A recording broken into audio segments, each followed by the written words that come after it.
ไปดีทุกคนเนาะเสียงกูเป็นที่ไหนวะ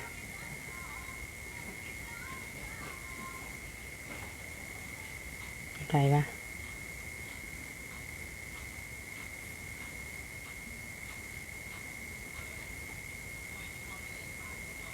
เสิร์ชกูมาเลยกดออก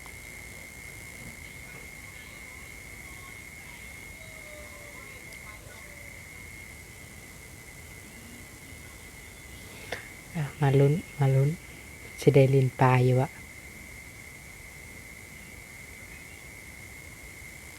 และได้ลินหรือบอ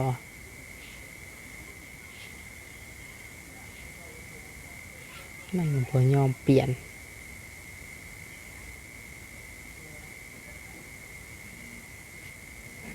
บลินแบนมาไว้ใจ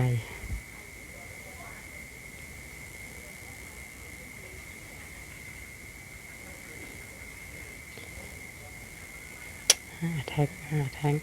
ลินตัวใด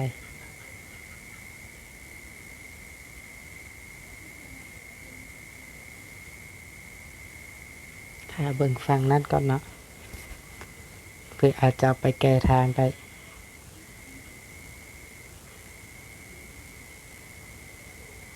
แท็กมีตัวสำคัญของทีมเลยตัวแก้ทางไปเข้าไปได้นี่คือแบบโอกาสชนะเพิ่มขึ้น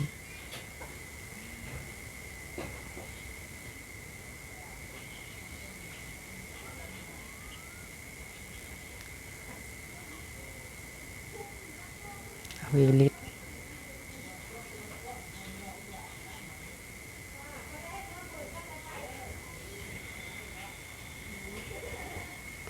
ซีเสียจะบ่หลายอีลิตนี่คือแบบเป็นแท่งที่แบบพึ่งตัวเองได้สำหรับการเล่นโซโล่หลายๆคนที่แบบได้จับแท่งนะ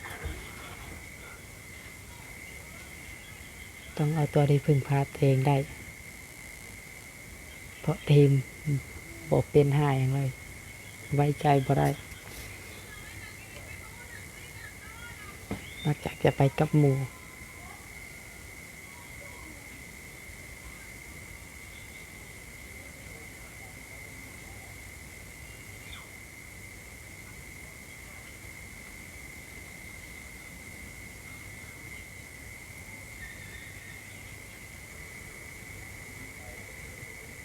เอาแล้วเราก็มาเริ่มในเกมกันเลย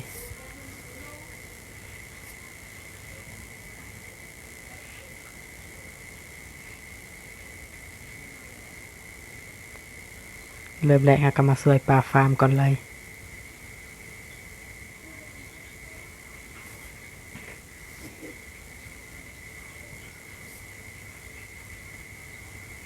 นักยิงเขามันนาพึ่งตัวเองได้เดี๋ยวช่วยปลาฟาร์มแล้วไปช่วยเวทต่อ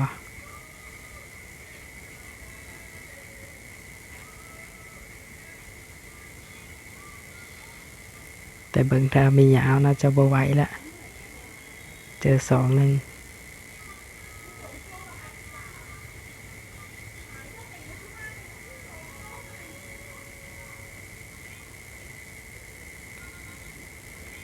มีเข้าเอาเลย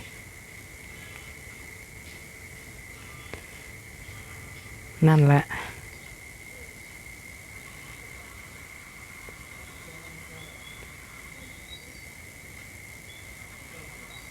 โอ้ยบ่ไหวฮาริสนี่คือแบบเป็นตัวที่จับยากโคตร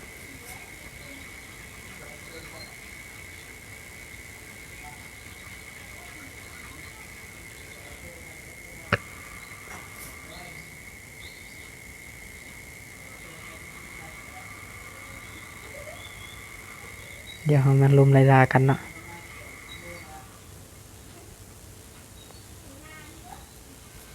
ก็มาดีไล่ล่ามึงตาย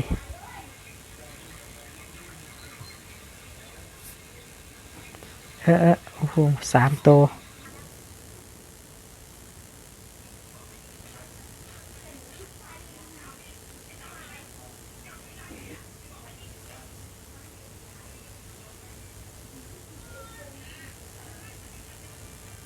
ปวดตายโอ้ย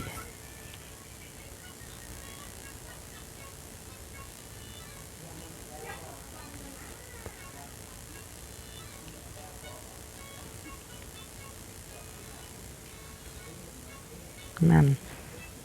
อย่างน้อยก็เก็บไปได้อีกตัวหนึ่ง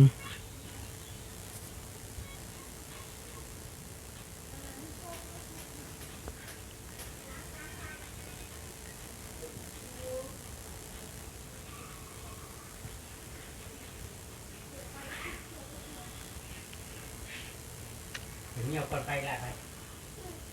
เงียบก่อนลุกไปเดี๋ยวมานอนไปส่วนอาลูกาดกูกับโบจักมาลินที่ใหญ่ยังอยู่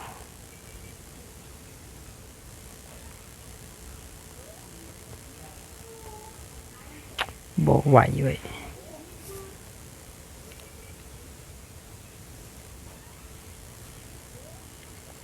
ก็แบบ3-4ตัวรวมกันอยู่เลยลุ่มใส่พวกนั้นเจาะปั๊มบ่ได้คิดเอาทีมกูโหดปานใดทั้งแทงทั้งนักเวททั้งนักยิงอยู่ฝั่งนี้ฝั่งนั้นเจาะปั๊มบ่ได้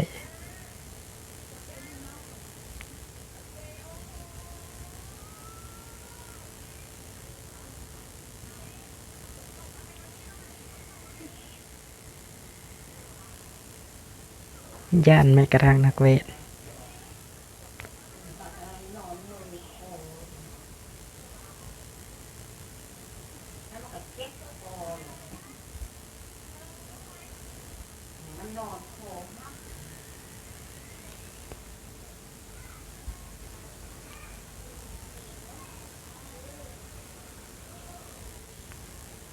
กูบ่ไหวว่ะให้หลอดตายเฉย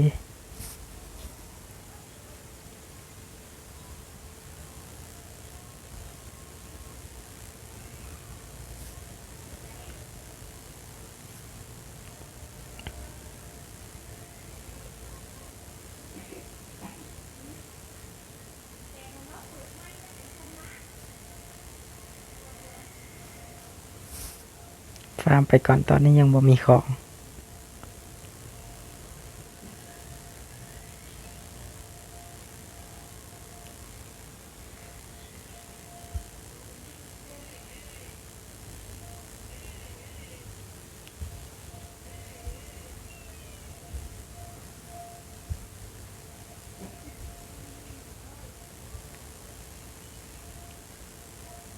มีคนเอาหลอดว่ะ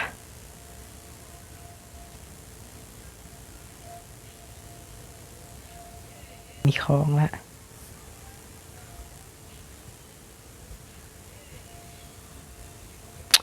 ติงบ่ได้เลยเว้ย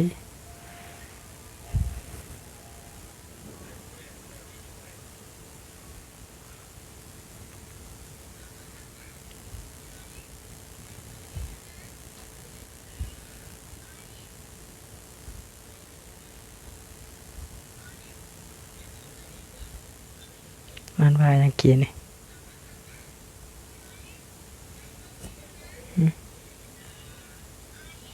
เอาป้อมในเอาป้อมในทีมบอกเอาป้อม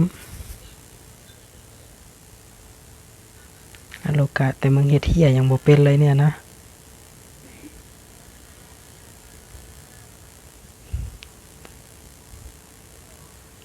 บ่ไหวว่ะอันติบ่มี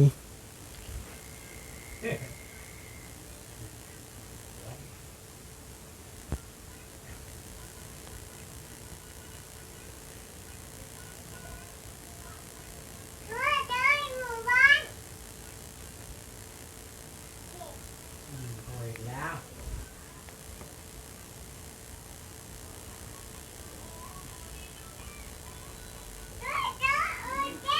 แน่บ่เห็นสิเก่ง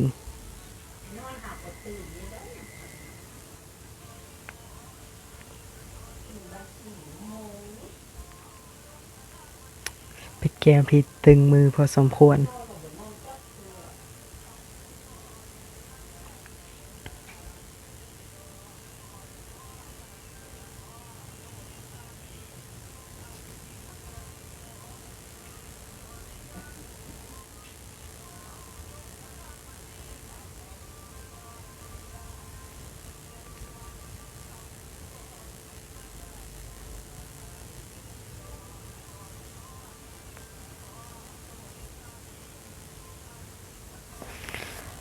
ย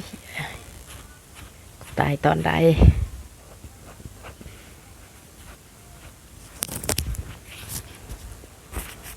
ต้องเอากันเวทตอนเนื่องวะแล้วเลยสู่บวเป็นชื่อมาได้ถึงตอนนี้ก็ถือว่าเก่งแล้วนะทีมบวเป็นเลย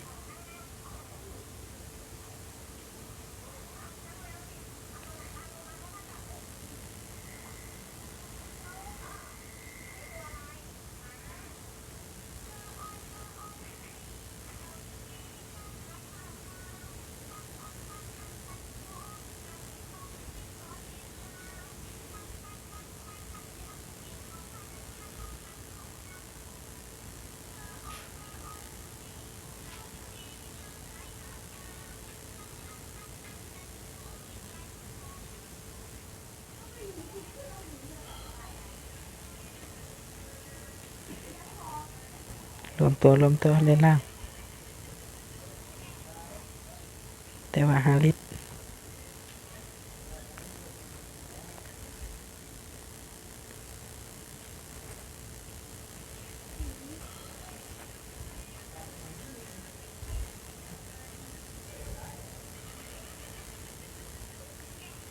มียาซ่อนทันวะ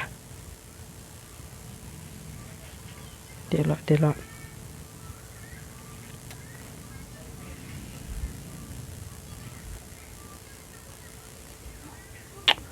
โอ้ย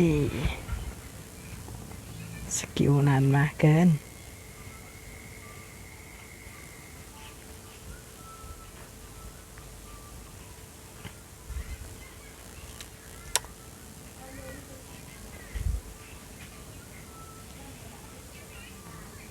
สู้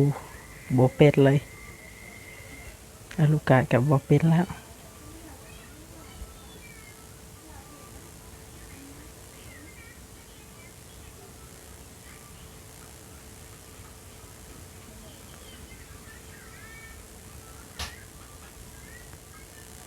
รวมตัวมีอ่ะ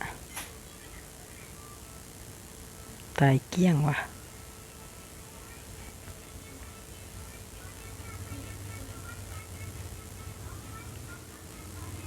ตีนไม่ได้เลย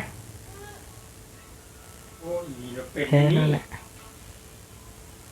ไม่อยากกลับประทันแล้ว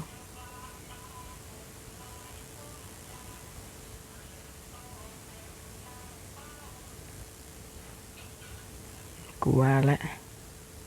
ได้ล้ำมันอย่างแห้งสู้เกิดเสียดอย่างไรบ่เนาะตาย ตีคลิป โอ้ยแพ้อีกแล้ว